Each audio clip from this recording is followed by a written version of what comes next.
Sir, you are on mute.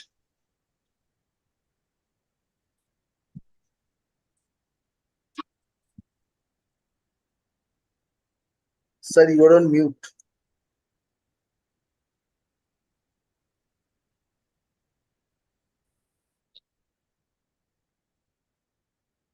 Ajay, you're mute.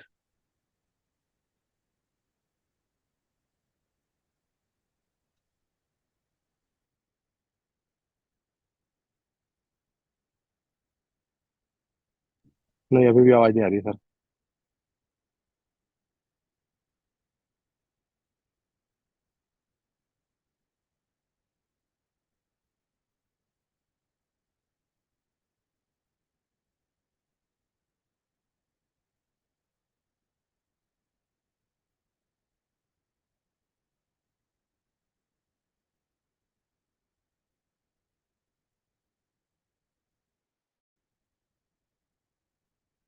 Can you hear me now? Yes yes, you're audible now. Good morning. Shubh Prabhat. Let start करने के लिए आपसे apologies. थोड़ी सी confusion हो गई कि कौन शुरू करेगा। मैं मुझे नहीं पता कि आज मेरे को इस सत्र को लीड करना है, बट शुभ प्रभात, गुड मॉर्निंग। आशा रखता हूं कि पिछले कई दिनों की जर्नी आपके लिए बहुत बहुत अच्छी रही है और आपकी मॉर्निंग की जो शुरुआत है वो दमदार, जोरदार, खुशियों से भरी हुई है। इतनी नई सीख हमें मिल रही है जो हमारे को एक बहुत बड़े और बेहतर बिजनेस बिल्ड करने में मदद करने वाली है।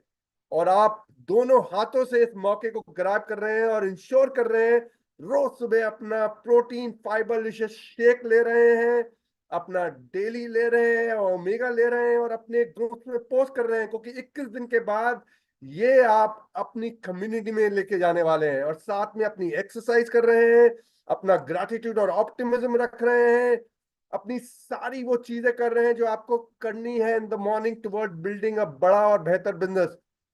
काफी सारी जानकारी हमें मिली है और कल भी हमें बहुत सारी जानकारी मिली कि हमने कैसे कॉम्प्लेक्स कार्ब्स को अपनी जिंदगी में इंप्रेस करना है, कैसे हमने फाइबर फाइबर एक ऐसी चीज है जिसको हम जानते नहीं, पहचानते नहीं, बट इतना इंपॉर्टेंट इंग्रेडिएंट है। तो प्रोटीन के साथ फाइबर हर रोज सुबह आपकी जिंदगी को बदल डालेगा। आप आजीवन भर आपको हेल्थी बनाने की तरफ उस पाथ पे ले जाएगा और केवल आपको नहीं, पूरे भारत को साथ में लेके जाना है। इसी एनर्जी के साथ, इसी जोश के साथ, इसी मॉर्निंग के साथ हर देश में अब गुड मॉर्निंग नहीं होने वाला, गट मॉर्निंग होने वाला है। इसी के साथ मैं अब इनवाइट करना चाहूंगा डॉक्टर श्याम को। ज्यादा समय नहीं लेना चाहूंगा क्योंकि ऑलरेडी हम थोड़ा लेट चल रहे हैं। Doctor Shyam, straight from California. हमारे डॉक्टर श्याम, मैं कह सकता हूँ कि हमारे दिल, हमारे दिमाग पे बसे हुए हैं और वो जो हमें जानकारी दे रहे हैं हमारे जीवन को बदल रहे हो। मैं उनको हर रोज उठकर प्रणाम करता हूँ, उनको याद करता हूँ, क्योंकि उन्होंने मेरी जिंदगी में इतना बदलाव लाए हैं जिसके कारण मैं आज 11 साल बॉडी एज यंगर हूँ। आप सब भी ये अचीव कर सकते हैं इस प्रोग्राम के माध्यम के through. Doctor Shyam, over to you. Thank you Ajay and good morning to Ajay to you and सबको मेरे तरफ से। आज मेरा एक स्पेशल डे है क्योंकि मैंने पहली बार मेरा बेटियां आज उनके डिनर साढ़े पाँच को खाने लगी। तो मैंने पूछा उनसे क्यों। वो मुझे बता रही है कि हम आपके क्रोनो न्यूट्रिशन के बारे में सुन रहे थे, इसके लिए हमें भी जरा दिलचस्प आ गया कि हम भी जरा जल्दी खाना खा लो। तो मैंने तो मुझे तो जरा शौक हुए क्योंकि मेरा टॉपिक भी आज वही है। क्या है कि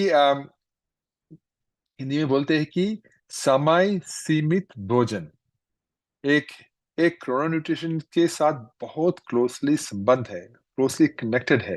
बोलते हैं समय सीमित भोजन, टाइम रिस्ट्रिक्टेड ईटिंग। तो ये है।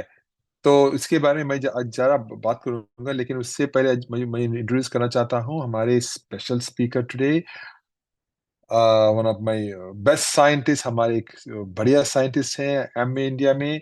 उनके नाम है डॉक्टर निकिता मेहरा। और वो पीएचडी किए हुए हैं जमी हमदर्द से, और बहुत बहुत शानदार साइंटिस्ट है। तो मैं बहुत खुश हूँ कि वो आज हमारे साथ है। विटामिन और मिनरल्स हमारे बॉडी क्लॉक के रिलेशनशिप क्या है वो आपको बताएगी। लेकिन जब before doctor Nikita comes on board, मैं आपसे एक स्टोरी बताता हूँ। एक क्लिनिकल स्टडी किया था लखनऊ में, किंग जॉर्ज मेडिकल यूनिवर्सिटी, आपको पता होगा, बहुत फेमस है king George medical university Lucknow में। तो इसके स्टडी के बारे में मैं बताऊंगा। तो ये स्टडी टाइप 2 डायबिटीज को मैनेज करने और हमारे ओवरऑल हेल्थ और वेलबींग को ट्रांसफॉर्म करने का एक स्टडी था। तो सोचिए, एक सिंपल पर पावरफुल चेंज के साथ आप अपने हेल्थ को कंट्रोल कर सकते हैं। तो ये स्टडी मैंने बताया किंग जॉर्ज मेडिकल यूनिवर्सिटी में हुई थी। उसमें 400, सोच ली, 400 इंडिविजुअल्स, बंदे शामिल थे, जो सभी टाइप 2 डायबिटीज का सामना कर रहे थे। ये 400, ये लोग एक जर्नी पर निकले। टाइम रिस्ट्रिक्टेड मील इनटेक, मैं बोला टाइम रिस्ट्रिक्टेड ईटिंग, समय सीमित भोजन का इम्पैक्ट देखने के लिए। तो रात का खाना 7 बजे खाना इंस्टेड ऑफ लेट नाइट। तो 7 बजे से पहले ही खाना था इनका इस स्टडी में। तो रिसर्च कुछ कमाल के थे, राइट। तो जिन लोगों ने ये सिंपल चेंज अडॉप्ट किया, उन्होंने इनक्रेडिबल बेनिफिट्स देखे। उन्होंने उनका average weight almost 3.8 KG lose किया, और उनका बॉडी मास इंडेक्स 1.5 यूनिट्स से कम हो गया। लेकिन ट्रांसफॉर्मेशन यही नहीं रुकी, उनका फास्टिंग ब्लड शुगर भी बहुत सी कम हो गया, ऑलमोस्ट 34 मिलीग्राम पर डेसिलीटर। और उनका पोस्ट प्रैंडियल ब्लड शुगर, जो खाने के बाद है, उनका उसका ब्लड शुगर भी बहुत सारे कम हो गए। और उनका HbA1c, सबको पता होगा HbA1c, वो है हमारा क्रिटिकल मार्कर, वो 1.37 यूनिट से गिर गए।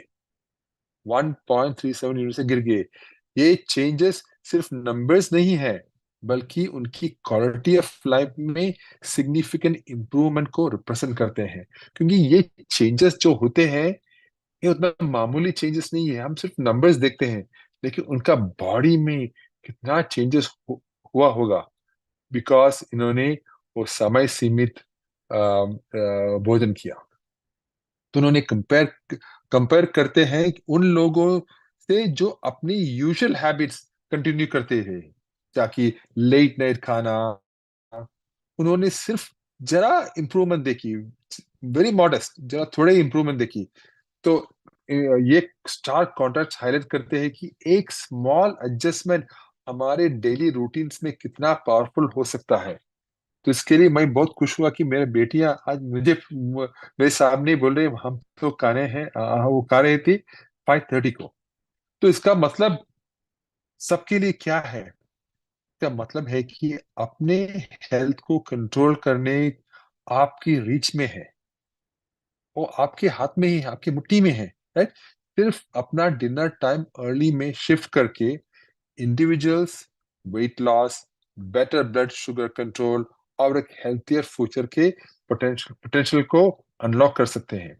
ये सिर्फ डायबिटीज को मैनेज करने की बात नहीं है, ये अपने आप को एक हेल्थियर, मोर फुलफिलिंग लाइफ जीने का एम्पावरमेंट देने की बात है।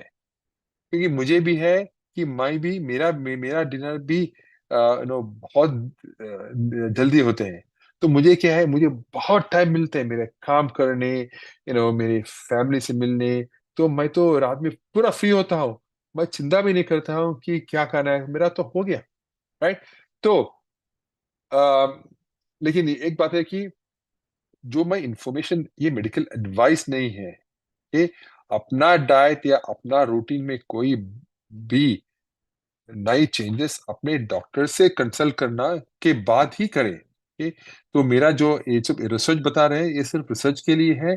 तो मैं आपको जस्ट इंफॉर्मेशन दे रहा हूँ। लेकिन आप अगर टाइप 2 डायबिटीज है, आपको और कोई है कुछ प्रॉब्लम्स है, डेफिनेटली आप डॉक्टर से बात कीजिए इस स्टडीज के बारे में, तो आपके हेल्थ केयर प्रोवाइडर आपके इंडिविजुअल नीड्स और सर्कमस्टेंसेस के लिए बेस्ट प्लान डिटरमिन करने में मदद करेगा। तो यही था मेरा आज का सोच और आज का रिसर्च टॉपिक, समय सीमित भोजन, टाइम रेस्ट्रिक्टेड ईटिंग। इसके बारे में बहुत सारे रिसर्च है, दुनिया में रिसर्चर्स ने बहुत सारी स्टडीज किए हैं।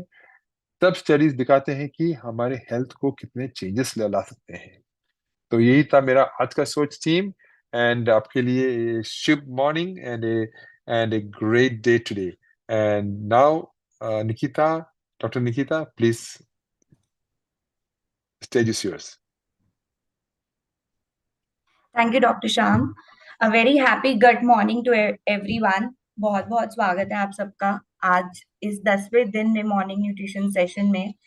तो जैसा कि श्याम सर ने हमें बताया कि हमें क्यों जल्दी और टाइम पर खाना चाहिए, क्यों हमारा बॉडी क्लॉक के हिसाब से चलना जरूरी है, तो उसी को ध्यान में रखते हुए आज हम अपना आज का जो ज्ञान है उसको शुरू करते हैं, जो कि होगा माइक्रो न्यूट्रिएंट्स के बारे में। तो माइक्रो न्यूट्रिएंट्स क्या होते हैं? माइक्रो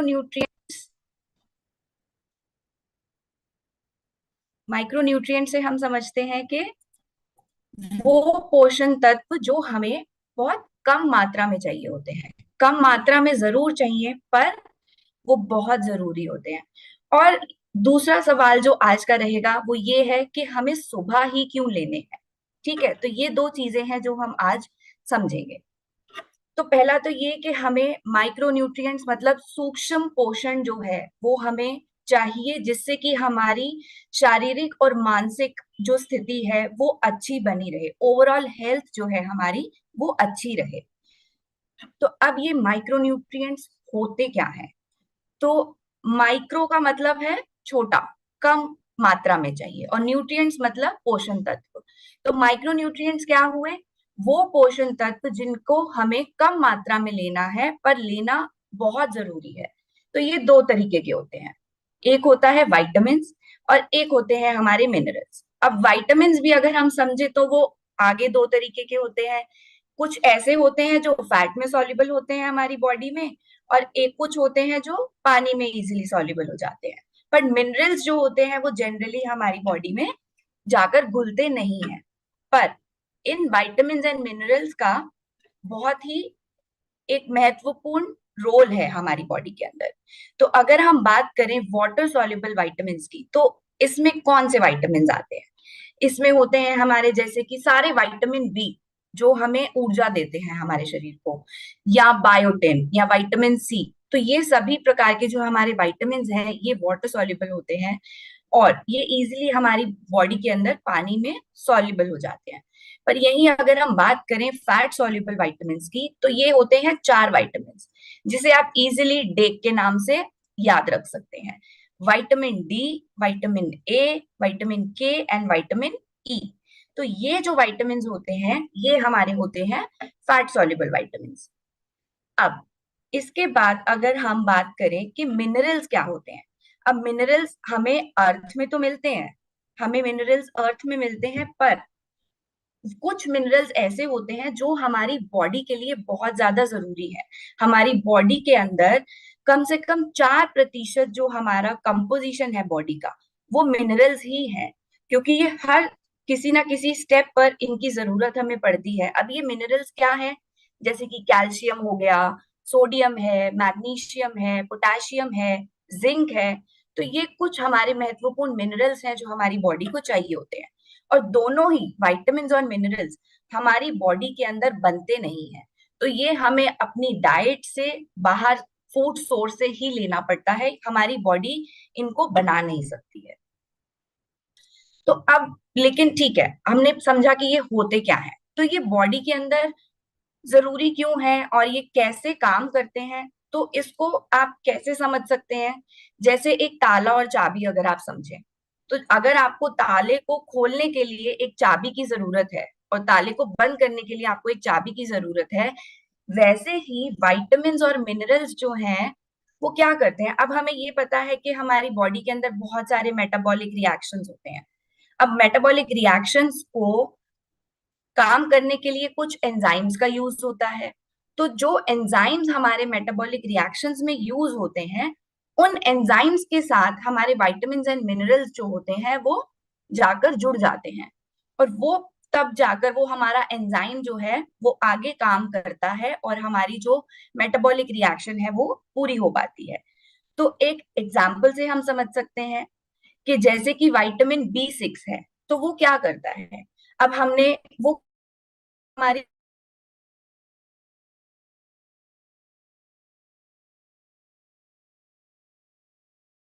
छोटे छोटे टुकड़ों में, तो वैसे ही हमें प्रोटीन को बॉडी के अंदर पूरा उसका वैल्यू एब्जॉर्ब करने के लिए हमें क्या करना होगा, प्रोटीन को छोटे छोटे टुकड़ों में तोड़ना होगा। तो पहले हमने प्रोटीन लिया, हमारे डाइजेस्टिव सिस्टम ने उसको अमाइनो एसिड में कन्वर्ट कर दिया, पर वो अमाइनो एसिड हमारी बॉडी को एनर्जी और ऊर्जा कैसे देगा। तो वो क्या करते हैं, अमाइनो एसिड के ऊपर विटामिन B6 जाकर एक्ट करता है, और वो एक डी अमीनेशन मतलब अमोनिया जो होता है उसको रिमूव करता है, फिर वो एक सिंपल एनर्जी मॉलिक्यूल बनता है, और फिर हमारी बॉडी जो है वो उस एनर्जी को ले पाती है।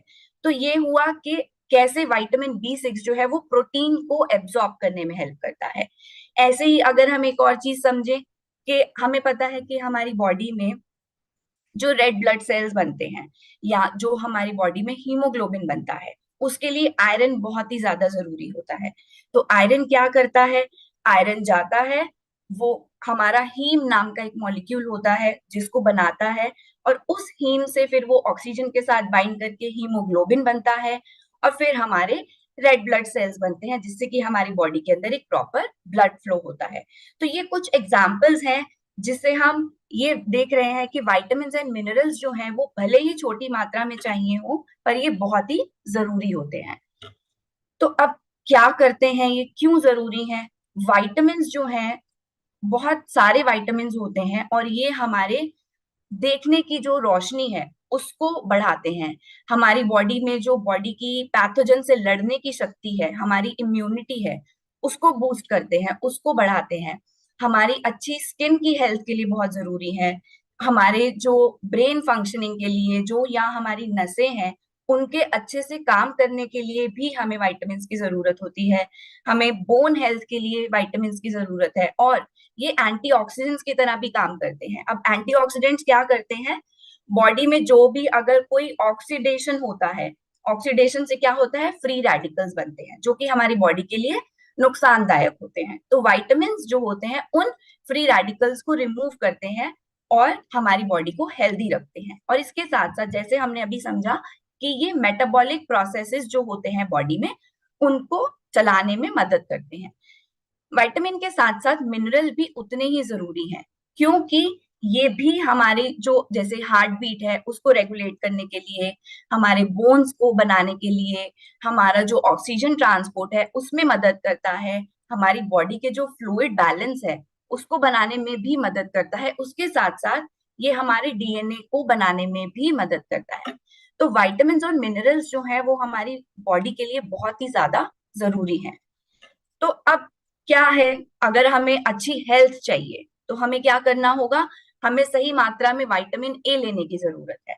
अगर हमें अच्छी बोन्स चाहिए तो हमारी बॉडी के अंदर विटामिन D और मिनरल्स जैसे कि मैग्नीशियम, कैल्शियम, विटामिन K, ये सब होने बहुत जरूरी है। अच्छी स्किन के लिए हमें विटामिन E, विटामिन C बहुत जरूरी है।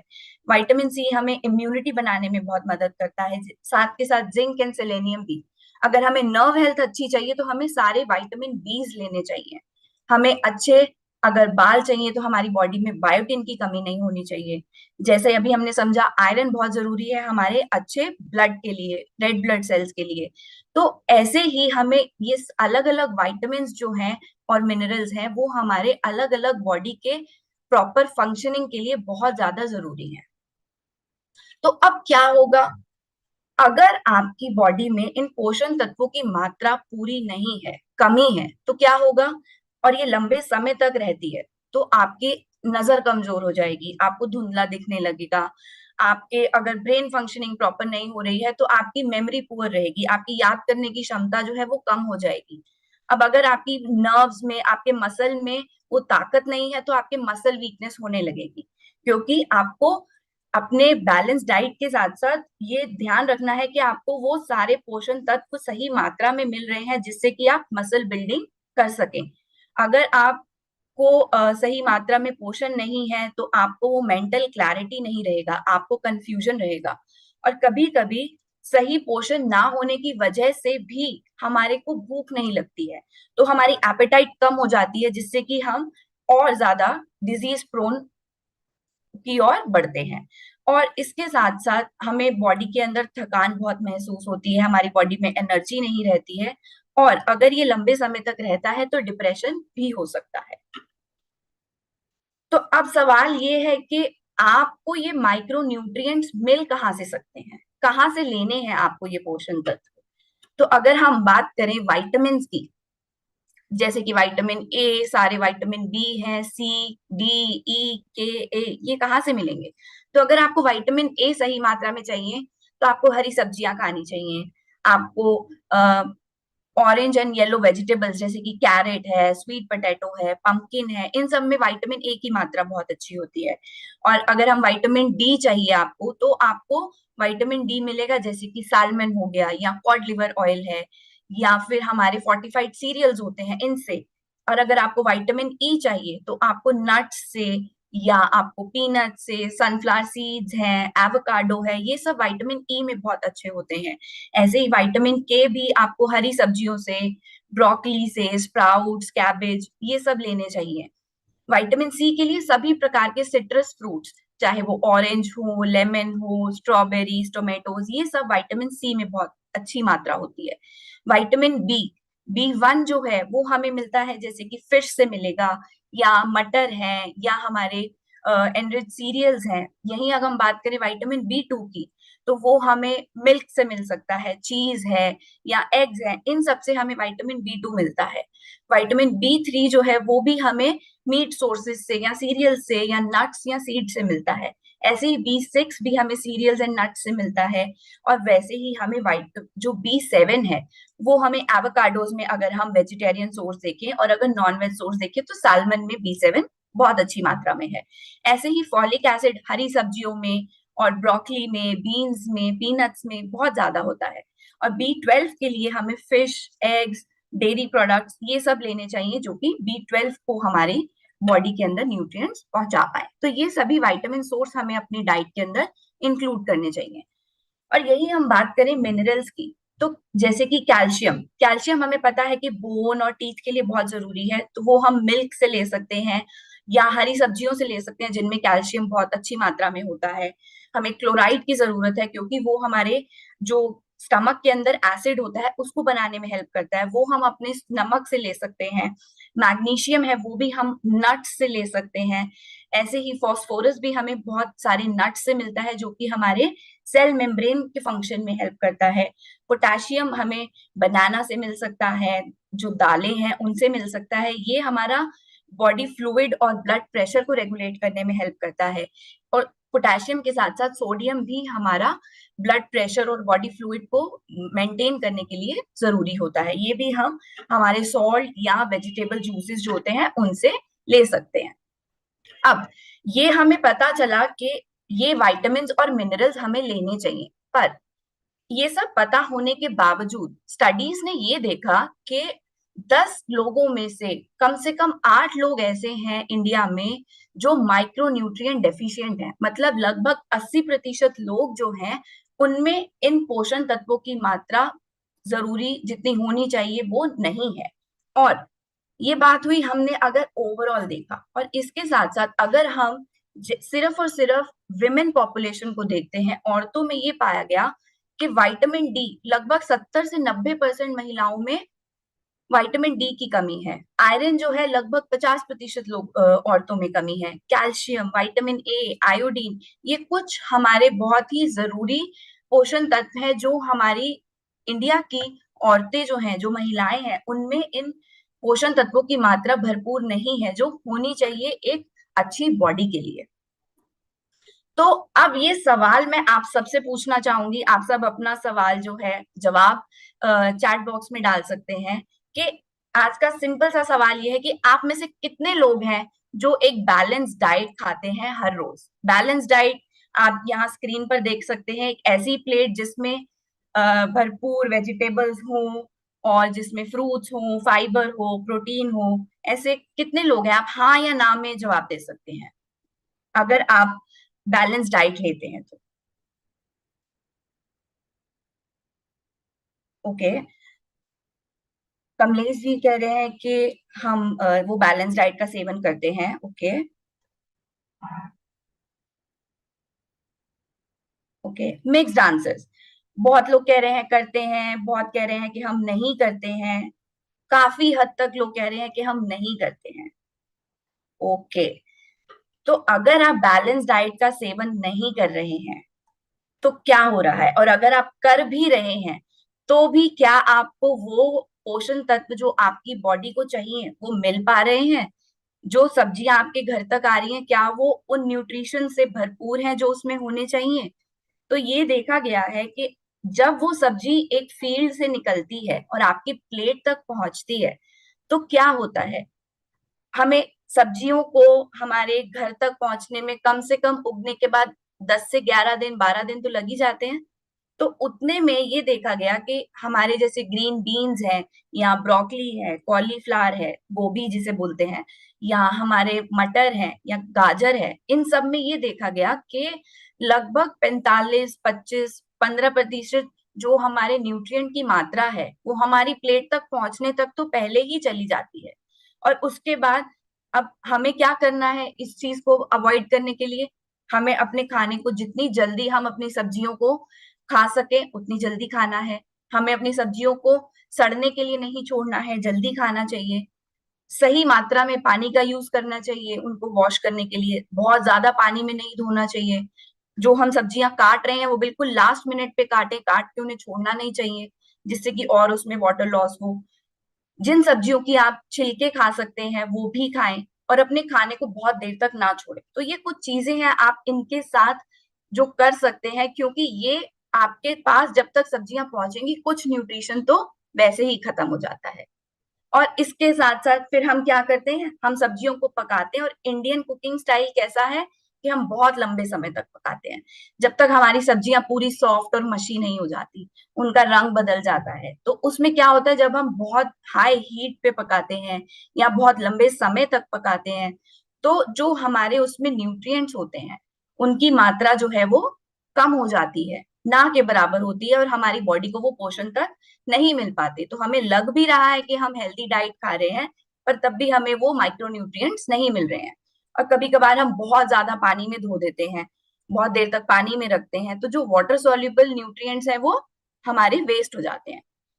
तो ऐसा ही ये हमने देखा कि ठीक है, हमने सब्जियों का डेटा देखा कि कितनी हमारे न्यूट्रिएंट्स लॉस हो रहे हैं। तो एक स्टडी जो है वो एक एनालिटिकल टीम ने किया और ये देखा उसमें कि अलग अलग रीजन के, इंडिया के अलग अलग रीजन से पका हुआ खाना लिया जो हम खाते हैं और उसको एनालाइज किया कि उसमें कितने पोषण तत्वों की मात्रा है, कितने माइक्रोन्यूट्रिएंट्स पकने के बाद हमें मिल रहे हैं। और सरप्राइजिंगली हमें लगा कि ये बैलेंस डाइट है और हमने 2000 कैलोरी डाइट का एक स्टैंडर्ड डाइट लिया, उसको ऑब्जर्व किया और ये देखा कि जो भी हमारे न्यूट्रिएंट्स थे उसमें से लगभग हमारे जो 54% माइक्रोन्यूट्रिएंट्स थे, वो माइक्रोन्यूट्रिएंट्स कौन से, विटामिन्स एंड मिनरल्स, उनकी मात्रा जो है वो बहुत ही कम थी।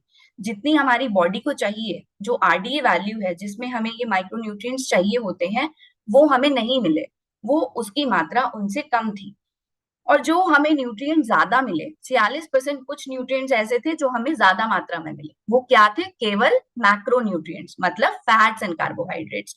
तो उस डाइट में हमें फैट और कार्बोहाइड्रेट जितना हमारी बॉडी को चाहिए उससे ज्यादा था, पर जो माइक्रोन्यूट्रिएंट्स हमारी बॉडी को चाहिए जैसे कि विटामिन्स एंड मिनरल्स, ये सब जितने हमें चाहिए उससे बहुत ही कम मात्रा में थे। तो इसका मतलब क्या हुआ कि अगर हम डाइट खा भी रहे हैं बैलेंस डाइट, तो हमें वो जो पोषण तत्व चाहिए बॉडी को वो नहीं मिल पा रहे हैं।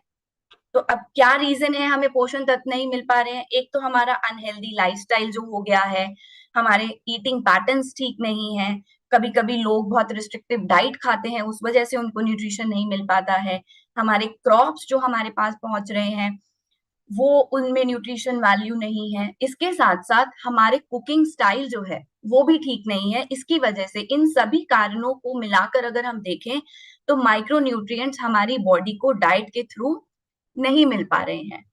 और अगर हम अच्छा रॉ वेजिटेबल भी खाएं या अच्छे तरीके से पकाकर भी खाएं तो भी आपको पता है कि आपको जितना विटामिन ए आपकी बॉडी को चाहिए होगा, अगर सिर्फ आप स्ट्रॉबेरी से विटामिन ए लेंगे तो आपको कम से कम 233 स्ट्रॉबेरीज खानी पड़ेगी। अगर आपको विटामिन सी जितना बॉडी को चाहिए तो आपको कम से कम 16 कप पंपकिन का खाना पड़ेगा। तो अब अगर आपको बायोटिन चाहिए अपनी बॉडी के लिए तो आपको कम से कम 21 बनानास खाने पड़ेंगे। तो क्या आपके लिए ये पॉसिबल है इतना सारा खाना जिससे कि आपकी रोज की जो विटामिन की और मिनरल्स की जो क्वांटिटी है वो पूरी हो पाए, आपको जो सही मात्रा में एक बैलेंस्ड पोषण तत्व मिले? थोड़ा मुश्किल है। तो अब ये बताइए कि कितने लोग हैं जो हमारा इतना सारा खाना खा सकते हैं इन माइक्रोन्यूट्रिएंट्स की नीड को पूरा करने के लिए? बहुत ही कम, ना के बराबर होंगे लोग जो खाते होंगे, कुछ होंगे जो खाते होंगे बट बहुत ही कम। तो अब आप लोगों से ये सवाल है मेरा, आप अपने आंसर्स चैट बॉक्स में डाल सकते हैं कि माइक्रोन्यूट्रिएंट जो गैप है जो हमें डाइट से नहीं मिल पा रहा है उसको हम पूरा कैसे कर सकते हैं, किस तरीके से हम अपने इस गैप को पूरा करें जिससे कि हमारी बॉडी को जो रोज का विटामिन और मिनरल चाहिए वो मिल पाए।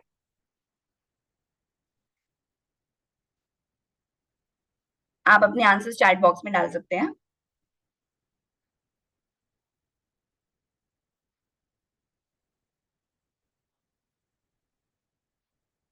Exactly exactly. तो आंसर्स आने शुरू हैं कि कुछ ऐसे प्रोडक्ट लें जिससे कि हमें माइक्रोन्यूट्रिएंट्स जो हैं वो पूरे मिलने चालू हो जाएं, राइट?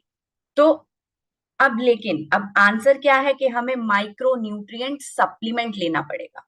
अगर हमारे को खाना सही खा रहे हैं उसके बावजूद न्यूट्रिएंट नहीं मिल पा रहा है तो हमें माइक्रोन्यूट्रिएंट सप्लीमेंट लेना पड़ेगा खाने के साथ, जिससे कि जो भी कमी हमारे खाने में रही है वो सप्लीमेंट से पूरी हो जाए। पर अब लेकिन सवाल आएगा कि सप्लीमेंट्स तो बहुत सारे हैं, अब कौन सा सप्लीमेंट हमें सिलेक्ट करना है ना? अब सप्लीमेंट सिलेक्ट करते हुए आपको कुछ चीजें हैं जो दिमाग में जरूर रखनी चाहिए कि जिससे कि आप एक अच्छा और एक इफेक्टिव माइक्रोन्यूट्रिएंट सप्लीमेंट सिलेक्ट कर सके। तो वो क्या चीजें हैं जो आपको सिलेक्ट करनी चाहिए? आपको देखना चाहिए कि पहला कि वो सेफ होना चाहिए, हमारा जो माइक्रोन्यूट्रिएंट सप्लीमेंट है वो प्योर हो, पोटेंट हो, मतलब कि वो सेफ हो, प्योर हो और वो हमारा जो भी उसमें एक्टिव है वो सही मात्रा में हो, जिससे कि वो सही इफेक्ट दिखा सके हमारी बॉडी में। उसके अंदर कोई पेस्टिसाइड्स नहीं होने चाहिए, कोई टॉक्सिन्स, कोई हैवी मेटल्स नहीं होने चाहिए जो हमारी बॉडी को नुकसान पहुंचाए। और ऐसा आप माइक्रोन्यूट्रिएंट सप्लीमेंट लें जिसमें हमारे रोज के विटामिन एंड मिनरल्स की जो डेली रिक्वायरमेंट है उसका भरपूर कॉम्बिनेशन हो, कि आपको अलग से बहुत सारी चीजें ना खानी पड़े। एक ऐसा माइक्रोन्यूट्रिएंट सप्लीमेंट सिलेक्ट करें जिसमें विटामिन एंड मिनरल्स का सही कॉम्बिनेशन हो, और उसके साथ साथ फाइटोन्यूट्रिएंट्स भी उतने ही इंपॉर्टेंट हैं। और कुछ बोटानिकल्स होते हैं जैसे कि गोटोकोला, तो इन सबके बहुत अच्छे फायदे हैं। अगर आपको कोई एक ऐसा माइक्रोन्यूट्रिएंट सप्लीमेंट मिलता है जो आपको ये सब प्रोवाइड करता है तो वही वैसा ही माइक्रोन्यूट्रिएंट सप्लीमेंट आपको सिलेक्ट करना चाहिए। पर ये सब बातों को ध्यान में रखते हुए एक बहुत जरूरी चीज है जो आपको ध्यान में रखनी चाहिए कि आपका माइक्रोन्यूट्रिएंट सप्लीमेंट जो है वो उसके अंदर ये क्षमता होनी चाहिए कि जो भी माइक्रोन्यूट्रिएंट उस प्रोडक्ट में हो वो हमें सही एब्जॉर्प्शन साइट पर जाकर पहुंचाए। मतलब अब ऐसा क्यों है कि अब माइक्रोन्यूट्रिएंट्स बहुत सारे हैं हमारे, अलग अलग प्रकार के विटामिन हैं, अलग अलग तरीके के मिनरल्स हैं, तो हमारी बॉडी के अंदर भी जो हमारा डाइजेस्टिव सिस्टम है उसके अलग अलग एब्जॉर्प्शन साइट्स होते हैं। जैसे कि हम यहाँ देख सकते हैं कि अब हम कोई भी खाना खाते हैं, हमें 2 से 3 घंटे तो हमारा जो ट्रांजिट टाइम है वो रहता है। स्टमक में जाएगा पहले, स्टमक से फिर इंटेस्टाइन में जाएगा, तो कुछ डाइजेशन हमारा स्टमक में शुरू होता है और फिर इंटेस्टाइन में जाता है। तो जो स्टमक में है कुछ हमारे ऐसे विटामिन्स एंड मिनरल्स होते हैं जो स्टमक में एब्जॉर्ब होते हैं, कुछ हमारे विटामिन्स एंड मिनरल्स होते हैं जो इंटेस्टाइन में होते हैं। पर इंटेस्टाइन में भी अलग अलग विटामिन्स, अगर जैसे मैं देखूं स्टमक के अंदर हमारा कॉपर, आयोडीन, मोलिब्डेनम, ये जो है वो स्टमक के अंदर एब्जॉर्ब हो जाते हैं। पर ज्यादातर जो हमारे मिनरल्स या विटामिन्स हैं वो हमारे इंटेस्टाइन में जाकर एब्जॉर्ब होते हैं। अब इंटेस्टाइन में भी अलग अलग भाग हैं। शुरुआत का भाग जैसे ड्यूोडेनम हुआ, फिर जेजुनम आया, फिर इलियम आया, तो अलग अलग हिस्सों पर अलग अलग विटामिन्स एब्जॉर्ब होते हैं। जैसे कि कैल्शियम, फास्फोरस, मैग्नीशियम, ये हमारा शुरू के रीजन में ही एब्जॉर्ब हो जाता है। फिर हमारे आते हैं विटामिन सी, ए, डी, ई, ये सब एब्जॉर्ब होते हैं। फिर हमारे इलियम होता है, इलियम में हमारे विटामिन के, मैग्नीशियम, विटामिन B12, तो अलग अलग रीजन पर इनकी एब्जॉर्प्शन साइट है। तो अगर आपको कोई एक ऐसा प्रोडक्ट मिले जो इन पर्टिकुलर साइट के ऊपर जाकर आपके प्रोडक्ट को, एक्टिव को पहुंचा पाए, तो उसका एब्जॉर्प्शन जो है वो भरपूर होगा, उसकी बायोअवेलेबिलिटी बढ़ेगी और उससे आपको न्यूट्रिएंट वैल्यू जितनी आपकी बॉडी को चाहिए वो सही मात्रा में मिल पाएगी। तो अब ऐसा करने के लिए, ऐसा एब्जॉर्प्शन साइट में होने के लिए आपको क्या ध्यान में रखना होगा कि कोई ऐसा प्रोडक्ट जो DLDR टेक्नोलॉजी पे बेस्ड हो। जिसे DLDR का क्या मतलब है? डुअल लेयर डिलेड रिलीज, मतलब कि हम कुछ इस तरीके से प्रोडक्ट को बनाएं कि कुछ एक्टिव जैसे कि हमारा कैल्शियम, मैग्नीशियम है वो स्टमक में ही रिलीज हो जाए, और कुछ ऐसा हमारे लेयर हो उस प्रोडक्ट में जो कि सिर्फ और सिर्फ इंटेस्टाइन में रिलीज हो, और इंटेस्टाइन में भी इस तरीके से रिलीज हो कि वो उसके एब्जॉर्प्शन साइट पर पहुंचा पाए। तो ये कुछ चीजें हैं जो हमें ध्यान में रखनी चाहिए एक माइक्रो न्यूट्रिएंट सप्लीमेंट सिलेक्ट करते टाइम। और अब बात आती है कि समय की बात करें। अब हमने ये देखा कि माइक्रो न्यूट्रिएंट्स जो हैं वो हमें डाइट से पूरे नहीं मिल पा रहे हैं, वो गैप है, हमें माइक्रो न्यूट्रिएंट सप्लीमेंट लेना चाहिए। सप्लीमेंट कैसा होना चाहिए हमने ये समझा, पर लेकिन अब उसको किस समय पर लें।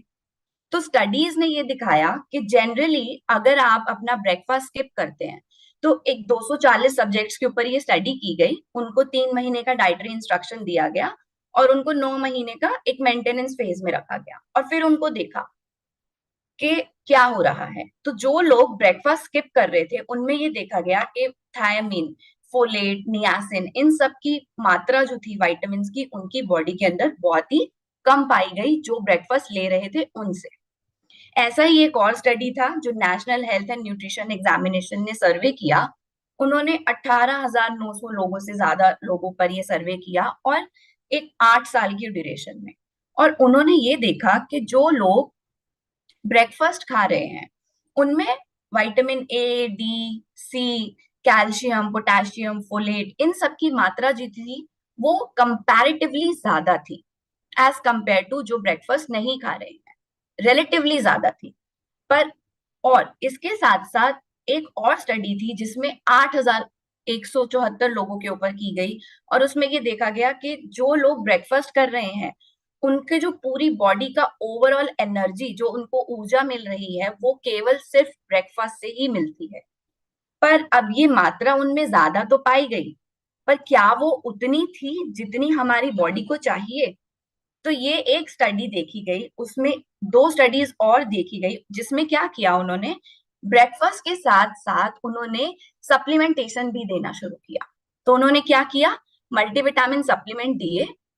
58 लोगों के ऊपर ये स्टडी की गई और डिफरेंट एज ग्रुप के थे। 1 महीने तक ये ऑब्जर्व किया और फिर उसके बाद उन लोगों को एनालाइज किया कि क्या इंप्रूवमेंट हो रहा है अगर वो अपने ब्रेकफास्ट के साथ साथ माइक्रोन्यूट्रिएंट सप्लीमेंट लेते हैं।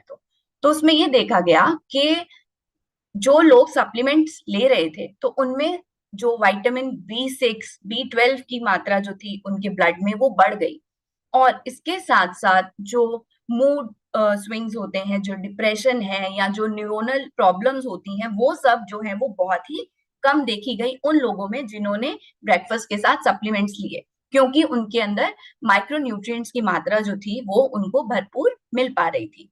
इसके साथ साथ एक और स्टडी थी जिसमें उन्होंने 80 लोगों पर एक ऐसा स्टडी किया जो एक हेल्दी डाइट ले रहे थे, उसके साथ साथ उन्होंने उनको 8 वीक तक, 8 हफ्तों तक, मतलब 2 महीने तक उन्होंने मल्टीविटामिन दिए।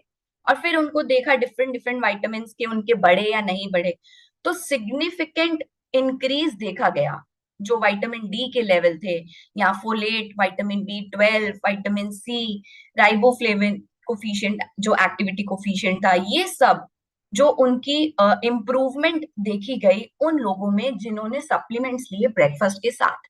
तो ये स्टडीज सपोर्ट करती हैं कि जो ये गैप हमें डाइट से रहता है उसे हम अपने माइक्रोन्यूट्रिएंट सप्लीमेंट से पूरा करें। और इसके साथ साथ अब मॉर्निंग में ही क्यों लें? मॉर्निंग में इसलिए लें क्योंकि हमारी जो बॉडी की क्लॉक है, अगर हम सही समय पे खाते हैं, ये हमने अभी तक समझा है, अब तक हम ये समझ चुके हैं कि हमारी बॉडी क्लॉक कैसे चलती है। अगर हम सही समय पर उठ रहे हैं, सही समय पर खा रहे हैं, तो हमारा गट जो माइक्रोबायोम है वो हेल्दी रहता है। उसके साथ साथ हमारा जो ओवरऑल जेनेटिक हेल्थ है या जो हमारे मेटाबॉलिक प्रोसेस है वो सही तरीके से काम करते हैं। तो अगर हम सही समय पर उसको माइक्रोन्यूट्रिएंट्स पहुंचाएंगे तो ये जो प्रक्रिया है हमारी बॉडी की वो सही तरीके से चलती रहेगी। पर यही अगर हम नहीं खाते हैं न्यूट्रिएंट्स को हमारे बॉडी क्लॉक के हिसाब से और हम अनहेल्दी डाइट लेते हैं, हम समय से सो भी नहीं रहे हैं, तो उससे क्या होगा, हमारी बॉडी में जेनेटिक ऑल्टरेशंस होंगे, हमारा जो गट माइक्रोबायोम बैलेंस है वो डिसबैलेंस हो जाएगा। तो अब जैसे ही आप कैसे समझ सकते हैं कि हमारा अगर कोई एक म्यूजिकल नोट है, कोई भी बीच में से एक म्यूजिकल नोट अगर हिल जाता है तो पूरी रिदम बिगड़ जाती है म्यूजिक की। तो ऐसा ही हमारी बॉडी के साथ है, अगर सही समय पर कुछ चीजें नहीं मिलेंगी तो हमारी बॉडी के जो मेटाबॉलिक प्रोसेसेस है वो ऑल्टर होने लगेंगे, और लंबे समय तक अगर ये होता है तो हमें प्रॉब्लम्स हो सकती हैं। तो हमें उन्हें सही समय पर मॉर्निंग टाइम पर लेना जरूरी है।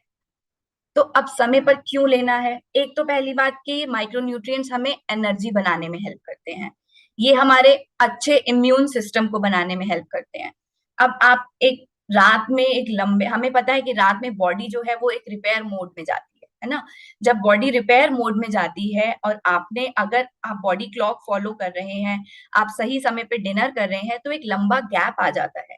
तो हमारी बॉडी जो है उसमें माइक्रोन्यूट्रिएंट्स की मात्रा जो है वो कम है, उतनी नहीं है जितनी उसमें होनी चाहिए। तो इसलिए मॉर्निंग में लेने से हमें बहुत ज्यादा फायदे हैं कि अगर हम उसको सुबह लेंगे तो जो हमारी बॉडी में इनएडिक्वेट अमाउंट है, मतलब जो कमी है विटामिन एंड मिनरल्स की सुबह के समय, वो पूरी हो जाएगी और हम अपना दिन जो है वो बहुत ही अच्छे और एनर्जेटिक वे में स्टार्ट कर सकते हैं। तो उससे हमारी ओवरऑल हेल्थ, हमारी मेमोरी, हमारी बोन, आई हेल्थ, स्किन हेल्थ सब अच्छी रहेगी। तो सही पोषण तत्वों का होना, सही समय पर होना बहुत ज्यादा जरूरी है। तो अब क्या टिप्स हैं, कैसे आप इन माइक्रोन्यूट्रिएंट्स को अपने डेली डाइट में इंक्लूड कर सकते हैं? पहला कि आप एक अच्छा हेल्दी डाइट लें, और दूसरा आप ये इंश्योर करें कि आप अच्छी क्वालिटी का फूड ले रहे हैं, जो आप क्रॉप्स ले रहे हैं वो पोषण से भरपूर है, उसमें न्यूट्रिएंट लॉस कम हो। आप अच्छे कुकिंग मेथड्स अडॉप्ट करें, बहुत लंबे समय तक बहुत ज्यादा हीट पर खाने को ना पकाएं, और इसके साथ साथ तब भी जो गैप रह जाता है उसको पूरा करने के लिए आप एक हाई क्वालिटी का माइक्रोन्यूट्रिएंट सप्लीमेंट लें, और उन बातों को जरूर ध्यान में रखें जो मैंने आपको अभी शेयर की है।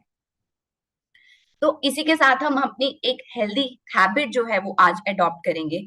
वो क्या है कि हम ये सब इंश्योर करेंगे कि हम अपना ब्रेकफास्ट जो है वो पोषण से भरपूर हो, न्यूट्रिएंट पैक्ड ब्रेकफास्ट लेंगे, और हम कोशिश करेंगे कि हम एक रेनबो खाएं, मतलब हर कलर की वेजिटेबल और फ्रूट्स होने चाहिए उसमें, जिससे कि अब आप सैलेड्स खा सकते हैं, स्मूदीज बना सकते हैं, रॉ फ्रूट या रॉ वेजिटेबल्स खा सकते हैं, जैसा आपको अच्छा लगे।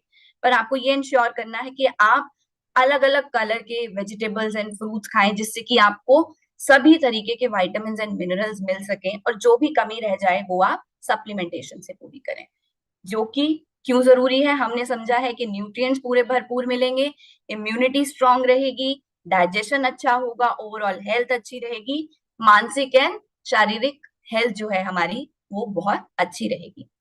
तो इसी के साथ हम आज से फिर अपना शाइन एंड मंत्रा जो है राइज एंड शाइन, वो फिर से एक बार दोहराएंगे कि हमें ये ध्यान रखना है इस पोषण तत्वों के ज्ञान के साथ साथ कि हमें अपना दिन जो है वो ग्रैटिट्यूड और ऑप्टिमिज्म के साथ शुरू करना है, एक पॉजिटिव सोच के साथ शुरू करना है।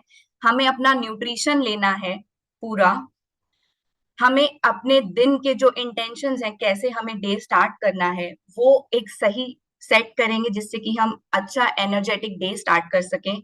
हम कुछ नया सीखेंगे और इसके साथ साथ हम अपने डेली रूटीन में एक्सरसाइज जरूर करेंगे। तो इसी के साथ हम चलते हैं आज की एक हेल्दी रेसिपी देखने के लिए।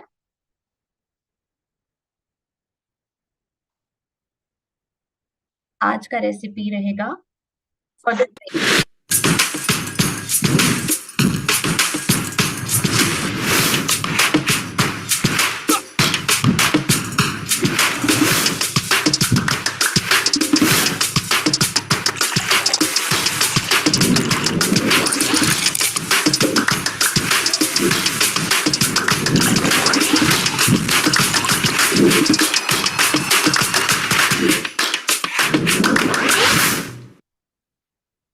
That was a healthy beverage.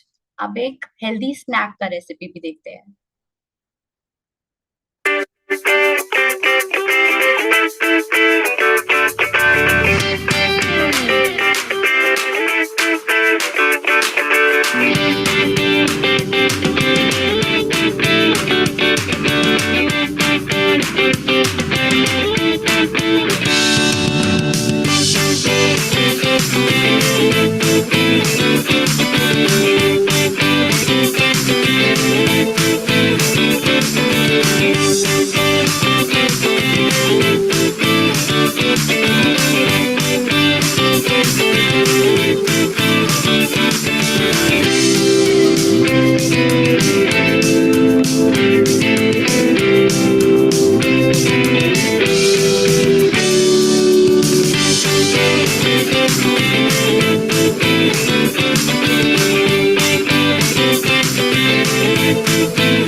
ये दो रेसिपीज हमारे थे, हेल्दी बेवरेज ड्रिंक और हेल्दी स्नैक। तो आप एक देखा आपने कि कैसे आप एक सिंपल बनाना शेक को फाइबर और प्रोटीन ऐड करके आप उसकी न्यूट्रिएंट वैल्यू बढ़ा सकते हैं।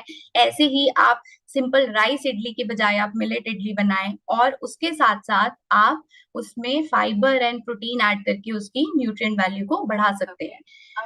सो आप इसके साथ साथ हम चलते हैं आज के एक्सरसाइज सेशन पे।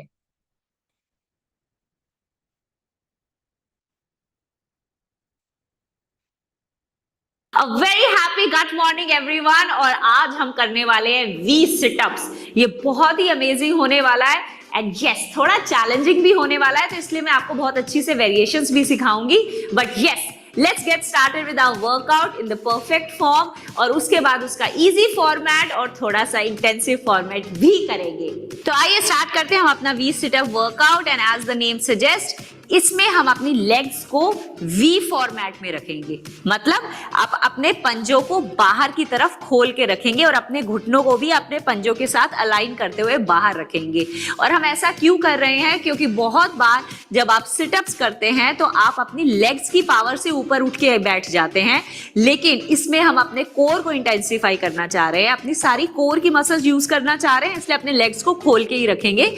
मैट पे लेट जाएंगे और अपनी पूरी कोर मसल्स, मतलब चेस्ट से लेकर पेल्विक फ्लोर तक, ये सारी की सारी मसल्स को स्क्वीज करते हुए ऊपर उठ के आएंगे, मतलब वी सिट अप। इसके लिए हम अपने हाथों को पूरा पीछे लेकर जाएंगे, एक लंबी गहरी सांस भरेंगे, सांस छोड़ते हुए, सांस भरते हुए वापस। इनफैक्ट आप देखेंगे कि आपको सांस भरने की जरूरत नहीं पड़ती है। जब आप नीचे आते हैं तो आपकी बॉडी ऑटोमेटिकली इनहेल कर लेती है।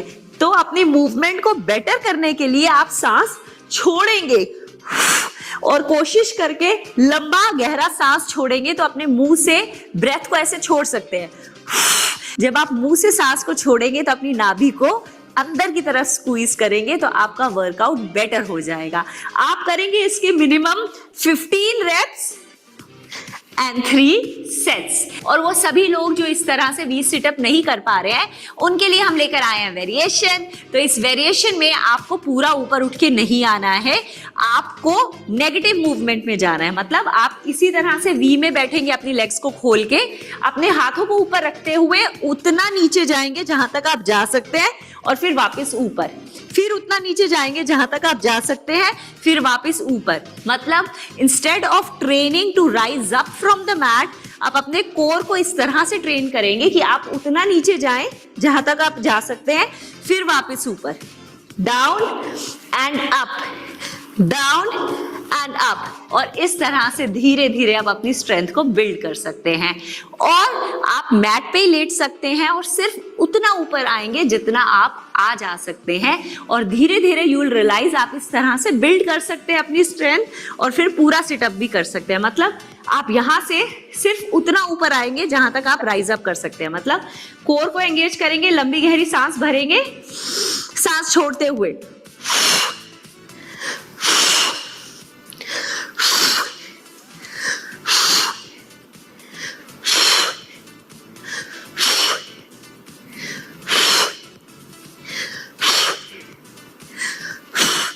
इस तरह से मिनिमम 15 रेप्स और 3 सेट्स करेंगे।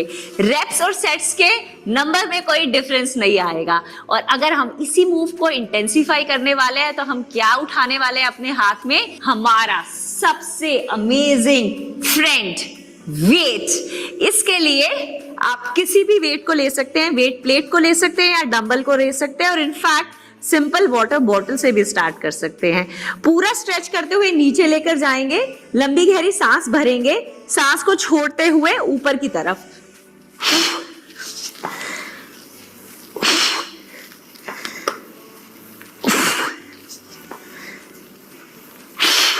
आप देखिए जब मैं ऊपर की तरफ आ रही हूं तो मेरी स्पाइन बिल्कुल स्ट्रेट है।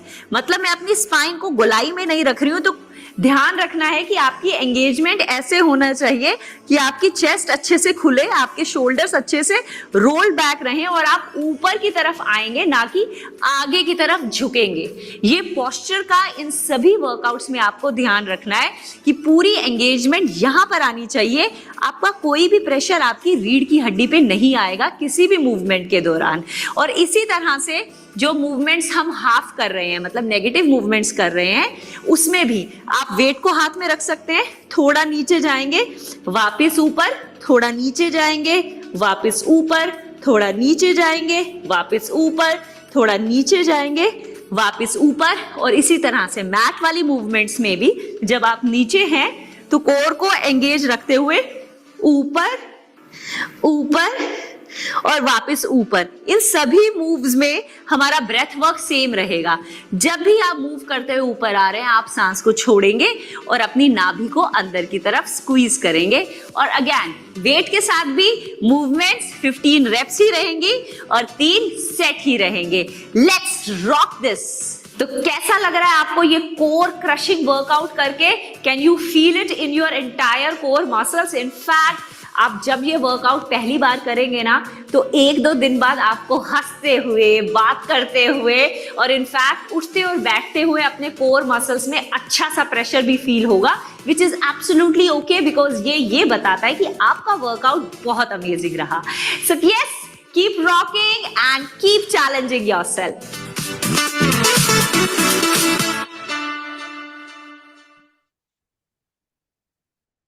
ये था हमारा एक्सरसाइज। आई होप आप सभी ये एक्सरसाइज अपने रूटीन में अडॉप्ट करेंगे। सिंपल, डिफिकल्ट, हर वेरिएशन है, तो सिंपल से शुरू कीजिए और इंटेंस वर्जन तक जाएं एंड कोशिश करें कि आप ये healthy beverages, healthy snacks and exercise को अपने रूटीन में जरूर अडॉप्ट करें। आज के लिए हम यहीं पर खत्म करेंगे अपना सेशन।